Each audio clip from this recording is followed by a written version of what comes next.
নমস্কার বন্ধুরা, রান্নাঘরে রেখার চ্যানেলে সবাইকে স্বাগত। আশা করছি তোমরা সবাই খুব ভালো আছো। দারুণ স্বাদের একদম ধাবা স্টাইলের সয়া কিমা রেসিপি আজকে তোমাদের সাথে শেয়ার করছি। রেসিপিটা জানতে হলে পুরো ভিডিওটা দেখতে থাকো। চলো রেসিপিটা শুরু করা যাক।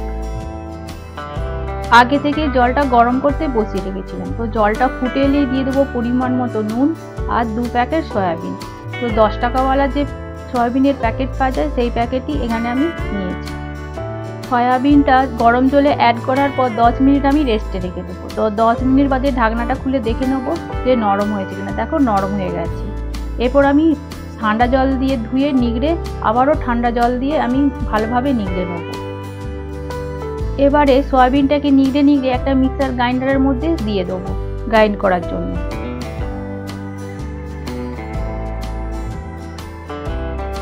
সমস্ত সয়াবিনটাকে গ্রাইন্ডারের মধ্যে দেওয়া হয়ে গেছে। এরপর ঢাকনা দিয়ে ঢেকে ভালোভাবে আমি গ্রাইন্ড করে নেব। ঢাকনাটা খুলে দেখে নেব যে সয়াবিনটা খুব ভালোভাবে গ্রাইন্ড করা হয়েছে কিনা। দেখো খুব ভালোভাবে মিহি করে গ্রাইন্ড করা হয়েছে। এইভাবেই সয়াবিনটাকে গ্রাইন্ড করে নিতে হবে। এরপর গ্যাসটা অন করে বসিয়ে দেবো কড়াই। তো তাতে দিয়ে দেবো 1 চামচ ঘি। তো ঘিটা গরম হয়ে গেলে দিয়ে দেবো পরিমাণ মতো সাদা তেল। তো আমি এখানে সাদা তেলটাই ব্যবহার করেছি। তারপর ফোড়নের জন্য দিয়ে দেবো 2টো তেজপাতা, 2টো দালচিনি, 6 থেকে 7টা গোলমরিচ, 4 থেকে 5টা লবঙ্গ। ফোড়নটা ভাজার পর একটা সুন্দর গন্ধ বেরোলেই দিয়ে দেবো কুচনো পেঁয়াজ। তো এখানে আমি 3টে বড় সাইজের পেঁয়াজ নিয়েছি।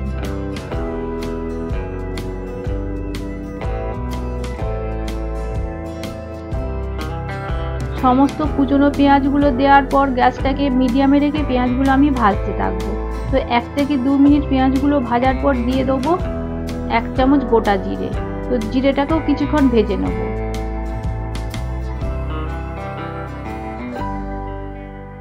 তো এইভাবেই নাড়াচাড়া করে সমস্ত জিনিসগুলো ভাজার পর দিয়ে দেবো 2 চামচ কাঁচা লঙ্কা কুচনো। কাঁচা লঙ্কাটা অ্যাড করার পর আবারও আমি নাড়াচাড়া করে ভেজে নেব। তো যতক্ষণ অবধি লাল লাল না হচ্ছে ততক্ষণ আমি ভাজতে থাকবো। দেখো প্রায় লাল লাল হয়েই গেছে, তার মানে পেঁয়াজটা খুব ভালোভাবে আমার ভাজা হয়ে গেছে। তো এরপর আমি দিয়ে দেবো 2টো বড় সাইজের কুচনো টমেটো।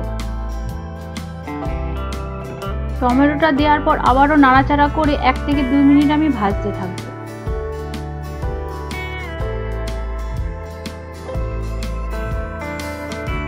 দু মিনিট টমেটোটা ভাজার পর দিয়ে দেবো 1 চামচ রসুন বাটা আর 1 চামচ আদা বাটা। তো এটা খুন্তি দিয়ে খুব ভালোভাবে মিশিয়ে আমি আবারও ভাজতে থাকবো।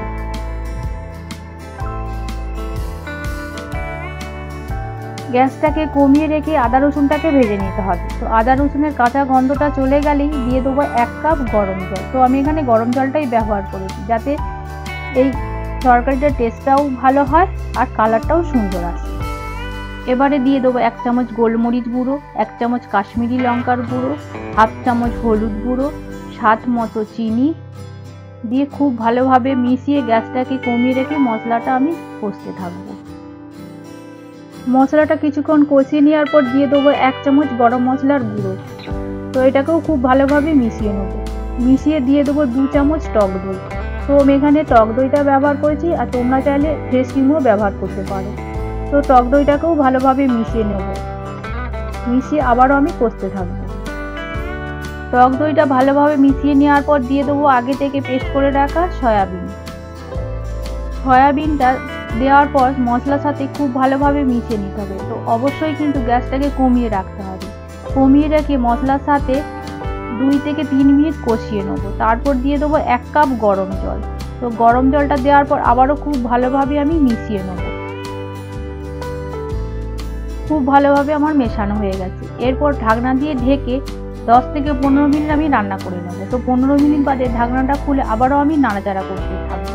তো এই সময় কিন্তু গ্যাসটাকে কমিয়েই রাখতে হবে। তারপর দিয়ে দেবো স্বাদ মতো নুন। তো নুনটা দেওয়ার পর আবারও ভালোভাবে আমি মিশিয়ে নেব। এবারে দিয়ে দেবো 2 থেকে 3টে চেরা কাঁচা লঙ্কা, স্লাইস করে রাখা আদা আর দিয়ে দেবো কাসুরি মেথি। এগুলো দেওয়ার পর আমি নাড়াচাড়া করব না। ঢাকনা দিয়ে ঢেকে 10 থেকে 15 মিনিট আবারও আমি রান্না করে নেব। তো 15 মিনিট বাদে ঢাকনাটা খুলে নেব। খুলে নিয়ে এরপর আমি খুন্তির সাহায্যে খুব ভালোভাবে মিশিয়ে নেব। সমস্ত উপকরণগুলো মিশিয়ে নেওয়ার পর দিয়ে দেবো 1 চামচ বাটার।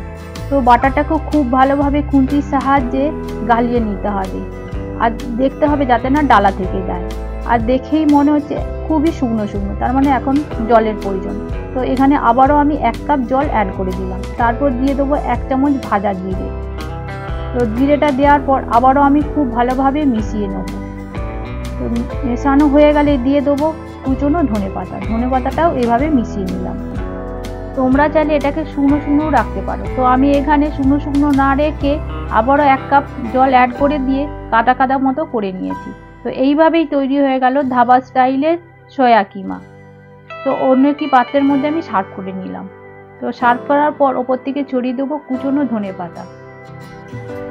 এই সয়া কিমা দিয়ে সাদা ময়দার রুটি কিংবা পাও ভাজি, যে গোল গোল পাউরুটি পাওয়া যায়, সেই পাউরুটি দিয়ে খেতে খুবই ভালো লাগে।